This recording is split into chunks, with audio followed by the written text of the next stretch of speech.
அண்ணா வணக்கம். வணக்கங்க. உங்கள் பேர் கொஞ்சம் சொல்லுங்கள். என் பேர் சி கதிர்காமன், விருதாச்சலம். நான் வந்து மாநில துணை செயலாளராக நாம் தமிழர் கட்சியுடைய சுற்றுச்சூழல் பாசறையில் இருக்குங்க. சொல்லுங்கள் அண்ணா. இப்போ வந்து தேர்தல் அறிக்கை அண்ணன் வெளியிட்டிருக்காங்க. அதில் வந்து எப்படின்னா இலவசமே இல்லைன்னு சொல்லியிருக்காங்க. அது எப்படி அது சாத்தியமா அப்படின்னு கொஞ்சம் சொல்லுங்கள்.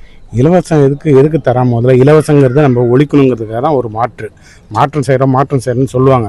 ஆனால் உண்மையிலே மாற்றம் கொண்டு வருது அண்ணன் செந்தமிழன் சீமான், தமிழகத்தின் வைரவால் அண்ணன் சீமான் மட்டுமே, அவரால் மட்டும்தான் முடியும். இலவசம் என்பது தூய காற்று, படிப்பு, அது கல்வி, இலவசமான மருத்துவம், இது 3 தான் வந்து இலவசமாக தர முடியும். அது வந்து ஒரு அரசு வந்து மக்களுக்கு செய்யக்கூடியது. அது கூட இலவசம்னு சொல்லக்கூடாது.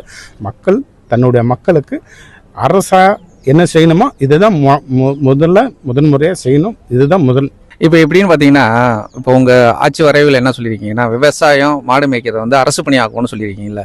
இதை வந்து சில விமர்சகர்கள்னு விமர்சகர்கள் என்ன செய்கிறாங்கன்னா, இதை வந்து எள்ளி நகையாடுறாங்க. இது சாத்தியம் இல்லாத ஒன்றுங்கிறாங்க. இதை எப்படி நீங்கள் சாத்தியப்படுத்துங்க? இதை எப்படி மக்கள்கிட்ட கொண்டு சேர்ப்பீங்க? அது வந்துங்க, காலையில் எழுந்த உடனே டீ கேட்குறான். அது குழந்தையிலேருந்து வயசான முதியோர் வரைக்கும் டீ கேட்குறாங்க. டீ இருந்தால் தான் அவன் அடுத்த வேலை செய்ய போகிறான். இன்னும் சொல்ல போனால் பால் பொருட்கள் அனைத்தும் அன்றாட தேவைகளில் ஒன்று. அப்போ அந்த பால் எங்கேருந்து வரும்னு நீங்கள் பார்க்கணும். நீங்கள் சொல்லலாம், எங்கள் வீட்டிலேருந்து இருக்கோம், உங்கள் வீட்டில் இருந்தால் எப்படி பால் எப்படி வரும்? ஆடு மாடுங்களில் இருந்தால் பால், அதாவது மாடு அதில் வந்து ஆடை வந்து பால் இனத்தில் சேர்க்க வேணாம். மாடு தான் முதன்மையானது ஒன்று. அதுலேருந்து தான் பால், தயிர், வெண்ணெய், மோர் எல்லாமே கிடைக்குதுங்க. பால் பொருள், அதுலேருந்து நிறைய பொருட்கள், உணவுப் பொருட்கள் எல்லாம் தயார் பண்ணுறாங்க. இந்த மாடு வளர்ப்பதன் மூலயமா இப்போ வந்து 1-2 பேர் மாடு வளர்த்தா பால் இது சரியாக போடும்னா கிடையாதுங்க. இந்த அரசாங்கமே நடத்துது. அது வந்து அரசு தொழிலாக மாற்றுது. அது எப்படின்னா, உங்களுக்கு தெரியும், தொழிற்சாலையை அமைக்கிறாங்க, பால் பண்ணை தொழிற்சாலையை அமைக்கிறாங்க. அதுலேருந்து பாலை கொண்டு வராங்க. நாங்களே மாடு வாங்கி நாங்களே வளர்க்குறோம். நிறைய இருக்குங்க. நாங்கள் எங்களுடைய 2026 செயற்பாட்டு வரைவில் கொடுத்துருக்கோம். இதை விட யாருமே கொடுக்க முடியாது. அந்த மாதிரி ஒரு வரைவு கொடுத்துருக்கோம். அதில் எல்லாமே டீட்டெயிலாக இருக்குது. 462 பக்கத்தில் அது இருக்குங்க. நீங்கள் படித்து பார்த்தீங்கன்னா தெரியும். சொல்லுங்கள். இந்த விவசாயத்தை நீங்கள் எப்படி அரசு வேலையாக்க முடியும்? விவசாயம்னா ஒரு வேலை மட்டும் விவசாயம் கிடையாதுங்க. விவசாயம் அது என்ன சொல்கிறது, அண்ணன் சொல்கிற மாதிரி வந்து தெய்வத்தின் தொழில். அந்த தொழிலே வந்து அரசாங்க தொழிலாக மாற்றுறாருன்னா அப்போ இவர் எவ்வளோ பெரிய ஆளாக இருப்பார், எவ்வளோ பெரிய மக்களுக்காக மண்ணுக்காக நேசிக்கிறாருன்னு நீங்கள் பார்க்கணும். கண்டிப்பாக ஒவ்வொரு வேலையும் தனித்தனி பிரிவாக இருக்குது. உங்களுக்கு தெரியும், விவசாயம்னா எடுத்தவுடனே போட்டோமா, அறுத்தோமா, சாப்பிட்டோமா, போனோமா அப்படி கிடையாதுங்க. அதில் பிரிவாக எல்லா வேலையுமே இருக்குது. படித்தவர் படிக்காதவங்க 2 பேர்த்துக்குமே வேலை இருக்குது. படித்தேன். இப்போ ஒரு எக்ஸாம்பிள் சொல்கிறேன்னா, ஒரு குடோன் நாங்கள் கட்டி வச்சுருக்கோம். அந்த குடோனில் வந்து இத்தனை மூட்டை நெல் வருது, இத்தனை டென்னு வருது, இது இங்கே போகணும் அங்கே போகணும்னா படிக்காதவனுக்கு தெரியாது. படித்தவனுக்கு அங்கே வேலை இருக்குது. அப்போ அந்த மூட்டை ஷிஃப்ட் பண்ணணும், தூக்கணும், இறக்கணும், இறக்கு, அது வந்து அரசாங்க பணி தானே. அதனால தான் சொன்னாங்க, விவசாயம் அரசு பணியாக சாத்தியம் உண்டு. இப்போ எப்படின்னு பார்த்தீங்கன்னா, இப்போ மக்கள் மத்தியில் ஒரு கருத்து உருவாக்குறாங்க. எப்படின்னா, இலவசம் கொடுக்கணும், வேணும் அப்படிங்கிற மக்கள் தான் நிறைய பேர் இருக்காங்க. ஏன்னா இப்போ நீங்கள் இல்லைன்னு சொன்ன பிறகு உங்களுடைய வாக்கு சதவீதம் குறையுன்னு நினைக்கிறீங்களா, இல்லை இது வந்து மக்கள் ஏற்றுப்பாங்கன்னு நினைக்கிறீங்க?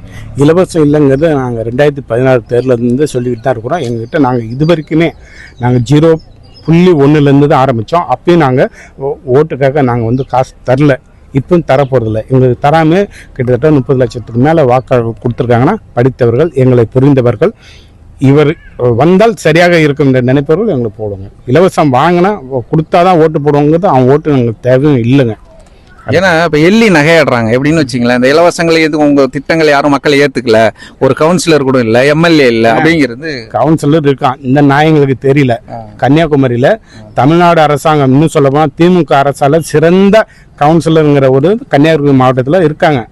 புரியுதா உங்களுக்கு? இது தெரியாமல் சும்மா இந்த 5க்கும் 10க்கும் இந்த ரோட்டை இந்த கை தட்டிட்டு கூப்பிட்றோன்னா எள்ளி நகையாடுவான்.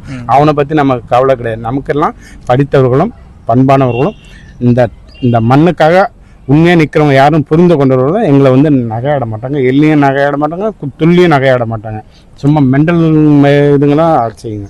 ஏன்னா இப்போ வந்து எப்படின்னா, உங்கள் விருதாசலம் தேர்தல் காலம் எப்படி இருக்குது, கள நிலவரம் என்ன? 2வது வந்து இப்போ எப்படின்னு பார்த்தீங்கன்னா, டிவிக்கேன்னு ஒரு கட்சி வந்திருக்குன்னு சொல்லிட்டு அதனுடைய உங்கள் ஓட்டை பிரிப்பாங்க, உங்கள் ஓட்டை தான் குறிப்பாக பிரிப்பாங்கன்னு வேற ஒரு கருத்து உருவாக்குறதுக்கு அதை கொஞ்சம் விளக்கி சொல்லுங்கள். இப்போ எங்கள் ஓட்டை பிரிக்கிறவங்க வந்து எங்களுக்கு ஓட்டே போட்டிருக்க மாட்டாங்க. ஏன்னு கேளுங்க, டிவிக்கேங்கிறது அந்த கட்சியில் இருக்கிறவங்களுக்கு ஓட்டு உரிமை கிடையாது. புரியுது உங்களுக்கு. இப்போ நானே விஜய் ரசிகர் தான், நானே விஜய் ரசிகர். ஆனால் என்னுடைய ஓட்டு வந்து விஜய்க்கு போட மாட்டேன், சீமானுக்கு தான் போடுவோம். படித்தவன் நாங்களுக்கு தெரியும் இன்னும் செஞ்சால் இப்படி வரும், நம்ம நாட்டை ஒருத்தன் திருத்தணும்னு ஒருத்தன் வரான் அப்படிங்கிறத நாங்கள் உற்று நோக்குறோம். சும்மா திரையை பார்த்து திரைக்கவச்சில் இருந்துக்கிட்டு நாங்கள் விசில் அடிச்சாங்க கொஞ்சம் இருக்க விரும்பலை.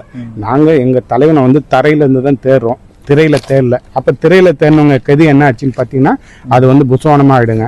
ரெண்டாவது பார்த்தீங்கன்னா நாம் தமிழர் கட்சியில் இருக்கிறவங்க எல்லாமே விஜய் ரசிகரும் கிடையாதுங்க, எல்லாமே வந்து நல்லா படித்த அறிவாளி, தற்கொலை கிடையாது. புரியுது உங்களுக்கு.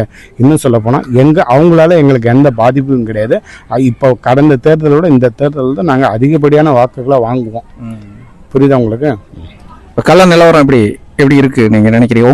உங்க மனசுக்கு திருப்தியா இருக்கா? இப்போ களம் 3 கூட்டணி 4 கூட்டணி 5 கூட்டணி இல்லது 5 தேர்தல் காலம், அதாவது என்ன சொல்கிறாங்க 3 இது சேர்ந்து இது பண்ணுறாங்க அப்படி அதெல்லாம் கிடையாது. நாங்கள் எங்கள் கட்சிக்கு 1 மாதத்துக்கு முன்னாடியே செந்தமிழன் சீமான், தமிழகத்தின் பைரவல் அண்ணன் சீமான் அவர்கள் வேட்பாளரை அறிவிச்சிட்டாங்க. நாங்கள் ஊராக தெருவாக போய் துண்டறிக்கையில் இது பாருங்கள், துண்டறிக்கை கொண்டு போய் பொதுமக்கள்கிட்ட சொல்லுறோம். அவங்கக்கிட்ட நாங்கள் நேரடியாக கொண்டு மக்களை ஃபேஸ் டு ஃபேஸ் நாங்கள் சந்திக்கிறோம். அவங்ககிட்டருந்து வாக்குகளை வாங்குறதுக்கு நாங்கள் முயற்சி பண்ணுறோங்க. எங்களுக்கு கண்டிப்பாக கிடைக்கும். கலை யதார்த்தம் எல்லா வேட்பாளரும் இவங்க கூட போகலாமா, அவங்க கூட போகலாமா, இவங்க கூட கூட்டணி வைக்கலாமா, அவங்க கூட கூட்டணி வைக்கலாமாங்கிற நிலைமையில் இங்கே ஒருத்தன் வேலை செஞ்சுருக்கானா அது நாம் தமிழர் கட்சி மட்டும்தான் வேலை செய்யுது. நாம் தமிழர் கட்சி இங்கே இல்லை, விருதாச்சலம் இல்லை, தமிழ்நாடு முழுக்க எல்லாமே தீயாக வேலை செய்கிறாங்க, வாக்கு சேகரிப்பில் ஈடுபட்டிருக்காங்க. இதுதான் உண்மை, இதுதான் சத்தியம். சிறப்புண்ணா. நன்றி. நன்றி, வணக்கம், நன்றி. நாம் தமிழர்.